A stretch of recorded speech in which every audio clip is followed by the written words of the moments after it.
Today, I'd like to talk to you guys about the auxiliary lot situation.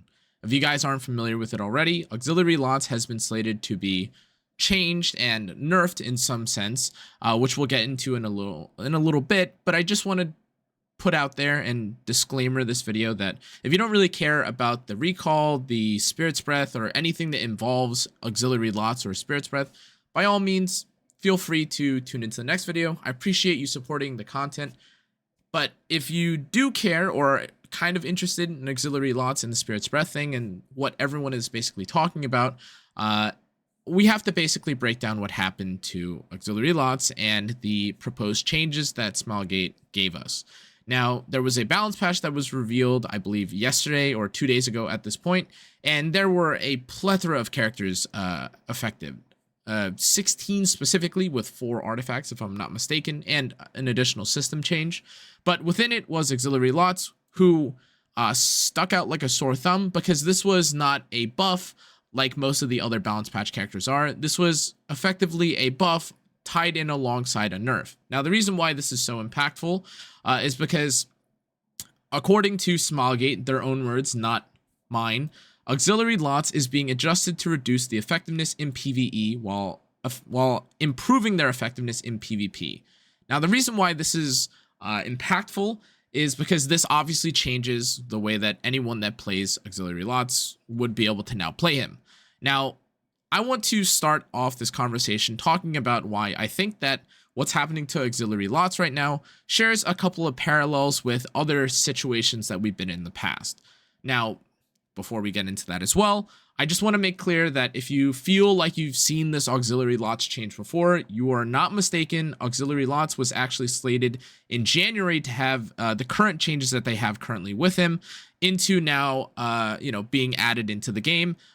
And formerly, they didn't want to do this because there was enough pushback about the idea behind people being reliant on auxiliary lots in PvE, and the whole idea of them just removing this and them formally calling this a buff and not describing this as a nerf to PvE felt a little bit weird because them, again, sneaking in a nerf amongst a sea of buffs felt a bit weird and it felt uncalled for. But to be clear, they're now reintroducing it. Now, the parallels that I described that this feels, or the auxiliary lots situation feels similar to, is actually a couple of other characters that have been affected or touched in the past. The first I'm going to talk about, though, is Pirate Captain Flan, who, similar to auxiliary lots in the past, had a full kit rework that they had planned, but it ended up getting scrapped. So, first and foremost, there's a couple things to take away from these two similarities. To be honest with you, unlike the Pirate Captain Flan situation, which had a lot of people divided in terms of should they have let the Pirate Captain Flan buff come in or come out, this auxiliary lots change, basically in every way, shape, and form, from what I've seen, is publicly not appreciated, or it's not very welcome. Now, we'll get into my thoughts on that a little bit later, but there is another situation that people are pointing to or referencing when they're talking about the auxiliary lot situation, and that's the Hua Young nerf. Now, again, you may be asking yourself at this point, well, Connor, what does an ML 4-star have to do with a 5-star Covenant Hua Young, nerf or balance adjustment? And, well, it's the fact that when the last time we had an effective nerf in the game, it was with Hua Young. That's literally how long it's been. Roughly at this point, 2 years. Actually, 2 years tomorrow will be when when she had her gutting or her nerfing. And the reason why people are pointing to this is because when Hua Young got nerfed in the past, she was a very prominent figure, a character that a lot of players used and had great use. However, if you wanted to play Hua Young, you had to use her artifact, Uberius Tooth, which is a proc-based artifact. Now, if this is all it was to it, and if they had given us a recall for just Hua Young and her artifact, then that's fine, but pause, because they didn't. Now, I'm not going to be a financial advisor or try to pretend that I know what percentage of players, bottled or used a bunch of resources on their artifacts or anything like that. But to be honest, most players that played Hua Young used her on Uberius Tooth. Excuse me. And one of the major outrages for when Hua Young got balanced was that, well, cool. she got nerfed, and that was like the big outrage at first, or the big talking about. But for people that wanted to refund their Hua Young, they didn't get any refund for Yuberius Tooth or bottling. Now, that's a huge crux of the argument for why players are currently upset about auxiliary lots recall, because although they are offering a recall specifically for auxiliary lots, and it is what it is, you can exchange him. The issue here is not so much the exchanging of a Moonlight 4-star, especially since, again, we have plenty of players at this point that are pulling tons of Moonlight 5-star or 4-stars rather from the 150 daily logins, but rather the fact that there were players that invested time into the Spirit's Breath artifact, and now it feels like it's being taken away, or its effectiveness is being taken away, and any efforts that you put into building or like pulling for this artifact is now wasted. Now, there are so many situations that you can point to as to why giving a recall for a Spirit's Breath at this point is fine, and honestly shouldn't be that big of a deal, and honestly seems like an oversight from Smilegate. But let's just talk about the few pros and cons of Moonlight Haste being, or not Moonlight Haste, Moonlight Lots, auxiliary lots being recalled. The first is that, well, Spirit's Breath, despite, you know, auxiliary lots nerf, is still technically usable. They aren't actually touching that, and for as much of that's for as much as that is not really a pro of auxiliary lots being recalled, it is still something to consider because, well, Angel of Light, technically speaking, can still use Spirit's Breath, although it's the only character seemingly that can use this. There's another pro that you can consider, and one that's listed from Smilegate's end, which is that, you know, with the adjustment to his usability in PvE content, he now shines more in PvP.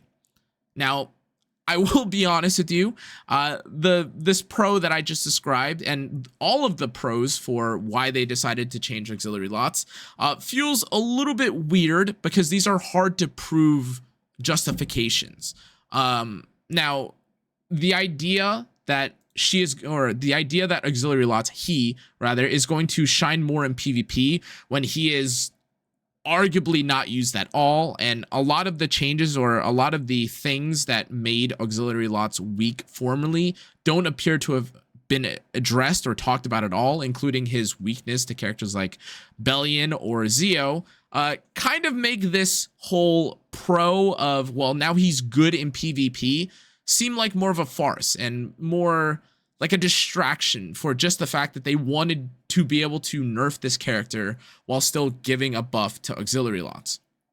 Now, there's cons to this as well, and the cons, I think, have a bit more stable basis and have a bit more foundation, and truth be told, finding pros for why they did this to auxiliary lots doesn't really, or wasn't very easy, except for one major reason that I think, which is why they decided to change him. But I'll get to that after the cons. But the con that, in my opinion, or one of the biggest cons specifically for auxiliary lots' nerf, is that, well, it's another nerf to a character with a high impact artifact, similar to Hua Young, where, again, in the past, they had given us the opportunity to trade in Hua Young, but if you were someone that was dead set on playing Hua Young and wanted to revolve a lot of your gameplay around Hua Young, if your Yuberius Tooth was not at 100% proc chance, there was a very good chance that you lost games, and that's why there are players that are outraged. Now, if you don't care about proc chance and you're okay with 75%, well, that's completely up to you, but keep in mind that there were many, many players that would live or die off of Yuberius Tooth procs because it did so much damage back in the day. And I know it was a long time since players have played with Hua Young, but that's no joke. As someone that also used Hua Young in my first season hitting Legend, I bottled my Yuberius Tooth. Like, that's in history. Now, another con that you can consider for the change to auxiliary lots is that there are less PvE options for certain fights now that auxiliary lots is effectively nerfed. And we'll get more into the PvE aspect of what's been affected and what's been changed. But we also have to talk about the fact that for basically any fight that is old now at this point, there's likely not going to be any compensation for these fights, and there's going to basically be no changes, I would imagine, to these fights, because why would they adjust fights that are like 3 or 4 years old at this point. If they end up changing it, I'm more than happy to be wrong, or I'd be happy to be proven wrong. But generally speaking, they don't adjust many things like that, especially after like the 3 rounds of nerfs that they've given to old PvE content at this point. And the final like big thing about, or I would say the final big con of this whole change to auxiliary lots, in my opinion, is just the fact that we are basically having a lot of our resources feel wasted. Now, like, I know that's basically a repeat of like the not having the resources or not being able to recall the Spirit's Breath argument that I made earlier, but just in general, like the feeling of having something and then directly having it nerfed or changed and not having anything to compensate for it, regardless how you phrase it, that feeling by itself is not good in any gacha game. That's why a lot of games actually tend to remove or avoid doing any sort of nerfing content, and rather what they'll do is they'll make a character like that power creeps them in the future, which still feels bad, to be clear, but at least in this case, like, it's not a direct nerf specifically to a character. It's something that naturally happens over time and it doesn't affect you nearly as much. This direct change is, for a lot of players, a kind of like a slap on the wrist if you decided to save up powder specifically to buy Spirit's Breath. And it's even, you know, in some cases, even a bigger slap on the wrist if you decided to use bottles or even selectors on it. From what we know right now, none of these things will be compensated for, and I understand it is a little bit difficult, honestly, to track every single account and whether you decided to use bottles or selector tickets or things like that for this artifact. But before we kind of analyze and go a little bit further with this, these were just the pros and cons that I could come up with off the top of my head. Now, what does all this mean, and what am I trying to get at here? Well, let me just summarize the general sentiments that I've seen across different social media boards, across Discord, Twitter, people talking about the auxiliary lots change. And that's, in general, well, auxiliary lots, first and foremost, is not really a highly contested or very popular PvP character. So, therefore, Smilegate already saying that they want to make his PvP prowess better, as if to appease certain players that feel like he's bad, or to kind of invite people to play him in PvP more, feels a little bit deaf, because again, no one was asking for this, and he had a pretty solid role in the past. And before anything else, just taking a look at what his kit is, guys, this exploiting weak points and attack buff alongside a decreased defense for 2 turns is not as powerful as they may be making this out to be. Now, again, you guys can assess and test this character once he comes out for yourself to really assess and give your own opinion of this. But every single time that I've decided to do an AoE attack against an enemy nowadays, either Ilanov cuts to the top of the line and then instantly cleanses, or I get countered by Abyssal Euphine, or I'll get hit by a candy and then I die, right? So the changes here, number one, don't affect the counterers in the game, unless if you, again, pair auxiliary lots with someone like Bloodblade Cairn or Briar, which is okay, but that's its own can of worms, because I really don't like the state of Bloodblade Cairn right now. I think she's a little bit too strong. But otherwise, if you're trying to appease players that are trying to play Cleave with this auxiliary lots change, which I get it, boo, boo, we all hate Cleave, it still doesn't make sense as a change even to benefit cleavers. Exploiting weak points and attack increase is not the same as being given greater attack buff and like penetration, or like 100% def pen on a skill. This is probably going to mean nothing to players that are using auxiliary lots, because either they were going to kill anyways, or they aren't going to use auxiliary lots and they just aren't going to use the character at all since he's been gutted for PvE. Now, I do have to say that although I feel like the explanation for why they did this feels a little bit scapegoaty, or maybe not scapegoaty, but it feels a bit more like a cop-out answer, I do want to say that the major loss here is not so much that auxiliary lots is not going to be usable anymore, because the honest truth is that what they should have like just said plain and simple, is that they needed to nerf auxiliary lots because PvE content is difficult to balance when there's a character that guarantees you get a turn every single time that they get a turn as soon as you have, this artifact at plus 30. That's the truth, okay? And I, like many other players, I would assume, do feel like this is also the case because, to be honest, what content do you not kind of go for or reach for auxiliary lots in? And that is kind of a problem. And look, I'm no developer, I'm no game dev, but if the game devs themselves say that creating new PvE content is restricted or hampered or made worse by auxiliary lots, I'm willing to give them the benefit of the doubt. Honestly, because I also kind of see that. I could imagine that. Like, it's as if, everyone was able to beat content with a 3-star artifact, and then they decided not to, allow this 3-star artifact from ever being usable again. Oh, wait, that's literally what they do all the time with Daydream Joker, and they remove the ability for Daydream Joker to work in a lot of pieces of content because of how strong it is.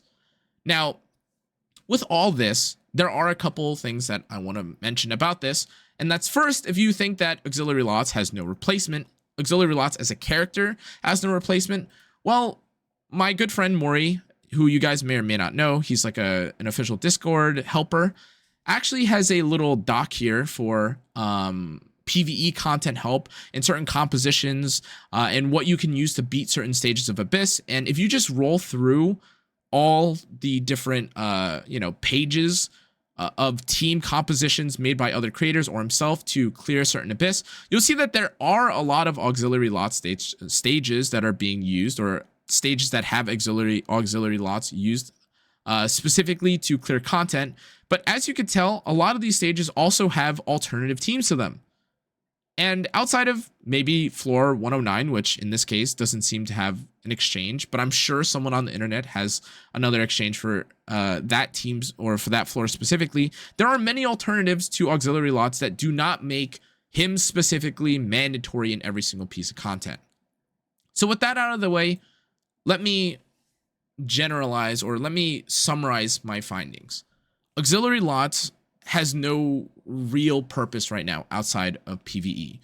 He is extremely niche in PvP, and if you use him, that's fine, but as with every character in the game, if you put $1,000 into this character, yes, I'm sure they will work fine for you. That being said, in a majority of content, he has no place, and formerly his only use was in PvE. This included, again, content like Hall of Trials, certain Abyss floors, challenge floors, whatever the case is, and that's totally fine. But their wording here to try and make him more usable for PvP feels a little bit dishonest, because even the change that they suggested for him does not even seem that appealing to anyone that is taking a look at this kit. 80% chance to decrease defense, but he doesn't have a strip on his S3. Who is going to use this? So effectively, number one, assuming that somehow you have Zeo, and assuming that Bellion isn't banned, and assuming that Ilanov doesn't kill you, and assuming that Ayufin doesn't one-shot you, and assuming that Harsetti is banned, and you somehow manage to get auxiliary lots, if they have immunity on their team, you can't use half of your kit. You know what I mean? And I get it, right? Like, every character has its counters, but this is not even like a character that kind of looks like they have a purpose. This looks like a 4-star that has no good purpose at all at this point. Why would I ever use weak points if I could just use Flan? Why would I ever want to have an 80% chance to decrease defense by 2 turns without a strip if I could literally just do everything in auxiliary lots' kit with Flan? The answer is there's no reason for you to. And the honest truth is that the wording for this is extremely misleading, because it sounds like they're trying to appease players that, want or care about auxiliary lots, which honestly, I don't think there are that many players who care specifically about playing auxiliary lots as opposed to just wanting to be able to clear PvE content. But this substitution of his kit in PvE doesn't even seem that well thought out, which is what to me feels the most weird about this.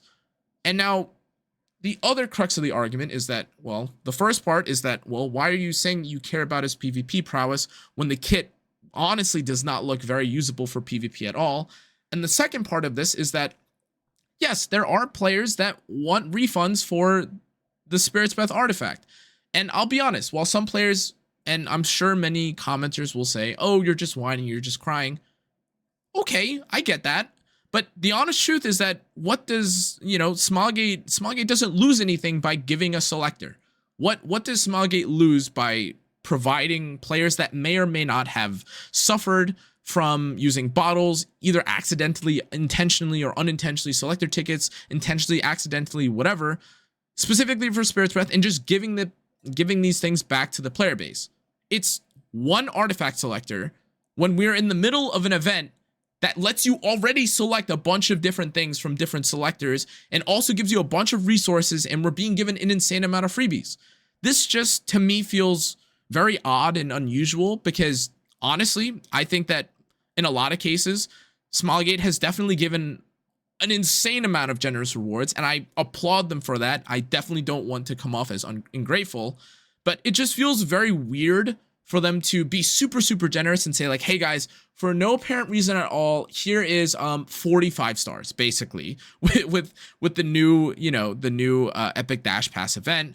But then when there's a meaningful change that happens, a meaningful nerf rather that happens, that does potentially affect more players, they're not willing to give an exchange for his artifact. Especially when they name drop specifically the fact that the combination of Auxiliary Lots' short cooldown skill, Mana Injection, and Spirit Breath artifact, like especially when they name drop the two of these things and the interaction specifically between them together, they name drop this and they won't give an artifact selector or a refund. I'm not someone, honestly, that even needs this refund, but even the consistency of logic doesn't make sense. Why is it so wrong for them to give a selector or give compensation for the artifact when they likely knew, or you could likely guess that players were going to be upset about the fact that this interaction no longer works, when already they've been so generous and willing to give us selectors for basically sneezing and, I don't know, existing and breathing. I don't want this to come off as ungrateful or, hateful towards Smilegate, because that's not what the point of this whole video is.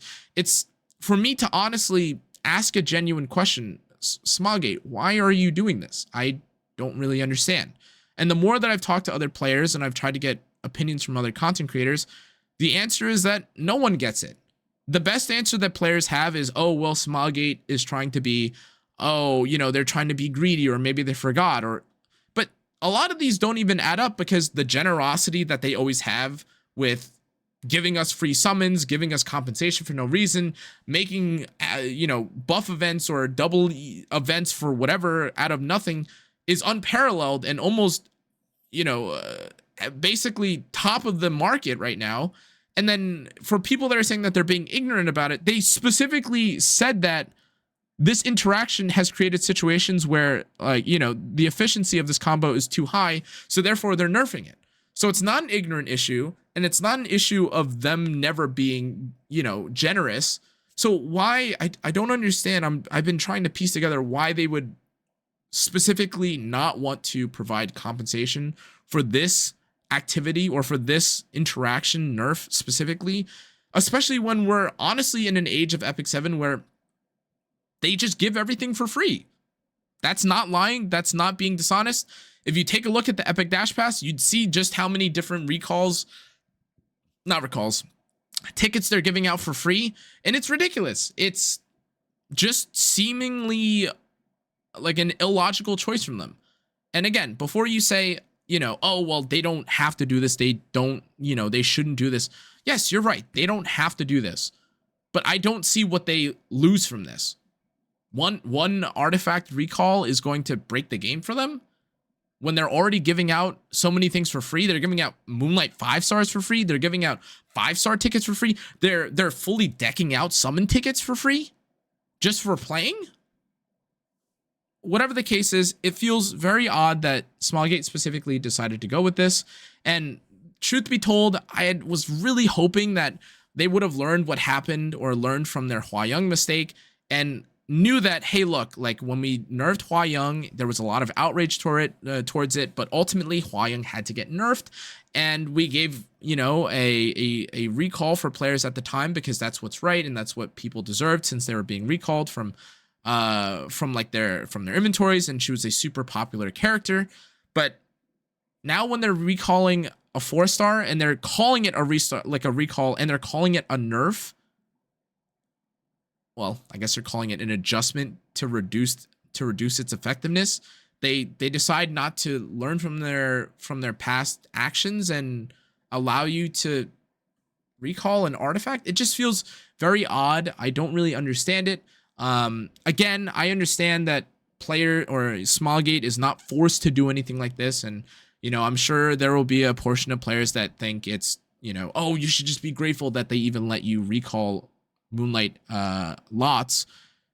But most players don't even care for Moonlight lots. And yes, I would agree that getting to be able to recall, or being able to recall and maybe pull for or take another 4-star Moonlight character like maybe Sid, Acades, whatever it is, whoever you're missing, is helpful. It just also feels weird that the recall for the artifact is not here. I don't really get it. I don't understand it. I wish that there was a better explanation for this, but there isn't. And as a final note, in case you guys were curious, what also kind of doesn't make sense for me, and this is the final kind of not the tipping point, but just like another really random inconsistency that I didn't understand and I kind of missed from my last video, is regarding the recall of RNL and Butterfly Mandolin. Now, if I had to ask you guys what you think, you know, a definite nerf to an effect would yield, yes, I would agree. You'd be right if you guessed that it was a recall. And yeah, they gave us a recall. But if I asked you how you thought, or what you thought would be exchanged, or what would be the compensation for this, I would, in most cases, imagine that they would give you something like a selector for another 5-star artifact, the same way that we have 5-star selectors for artifacts right now. But actually, that's not the case. Unless if I'm mistaken, I believe you are just going to be given back the I think you're like given back the artifact or charm exp, if I'm not mistaken, which kind of doesn't make sense. It says lesser greater epic will be reimbursed based on exp of the artifact. The reimbursed gold will be recalculated as gold that would be consumed by, and then the number of artifacts reimbursed will be based on the limit break.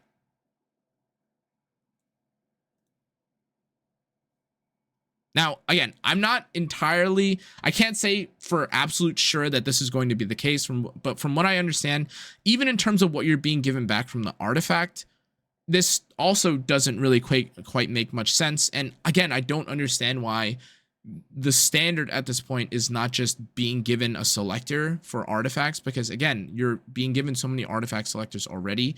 Surely being given 4, or I don't know, at most 5 artifacts for selectors, or even 5, you know, slates for selectors, or slates for artifacts, or bottles for artifacts, would not be so game changing that, like, if they gave it out to players for this unironic nerf, for this to like actually be a bad thing. This is just what I would imagine you would deserve for a nerf to an artifact.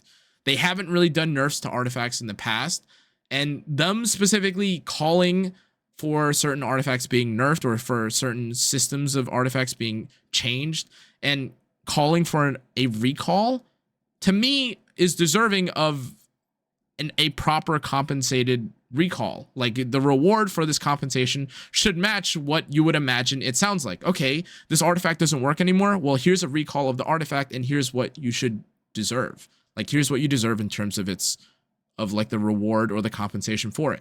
I apologize because, like, I'm still trying to wrap my head around how any of the compensation or the recalls that they're doing even makes sense, because I'm like almost constantly at odds with myself, trying to gaslight myself into believing that what I think the rewards and compensation for the auxiliary lots and the RNL and the Butterfly Mandolin artifact compensations are. Like, I'm trying to imagine that the rewards I think they should be given are what they're being given, but based on everything I know and what I've been told from others, that's just not the case, and we're effectively getting a way watered down version of compensation for both auxiliary lots and his artifact, and also RNL, and Butterfly Mandolin.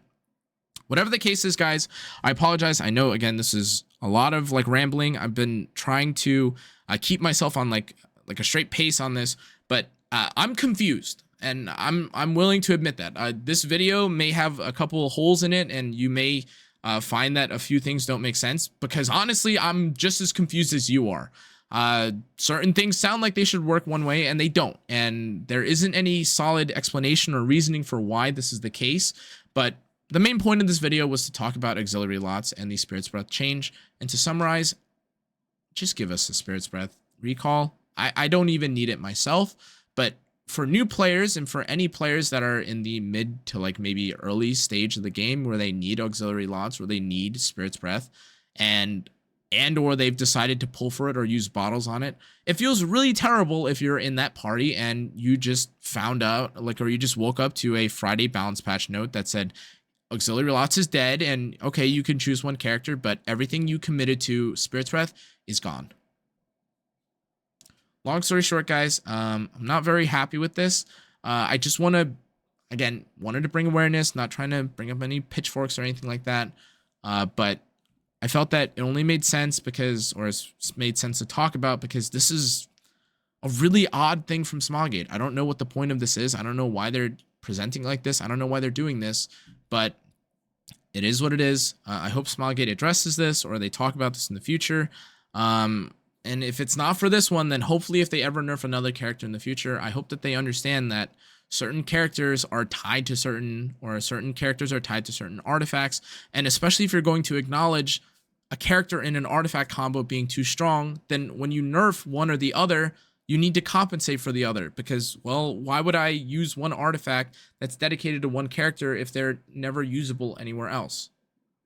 Anyways, guys, that's going to be it for this video. I apologize. I know I've had like a few somber videos. I'm trying not to be so deep, dark, and upset about things. I'm really not like upset, because honestly, epicseven right now is really fun for me. I was just doing my placements, and I've been having an interesting time with Harsetti, to be honest. But yeah, I just felt like this was important to talk about. Anyways, that's going to be it for this video. Hope you guys enjoyed. Make sure to check out the rest of my socials. Thank you again we're nearing 2K subs on the alt channel. Thanks again for watching, guys. The support you guys have been showing me is amazing. Lovely. Thanks again for watching, though. I'll see you guys all next time. Stay safe, stay healthy. Good night.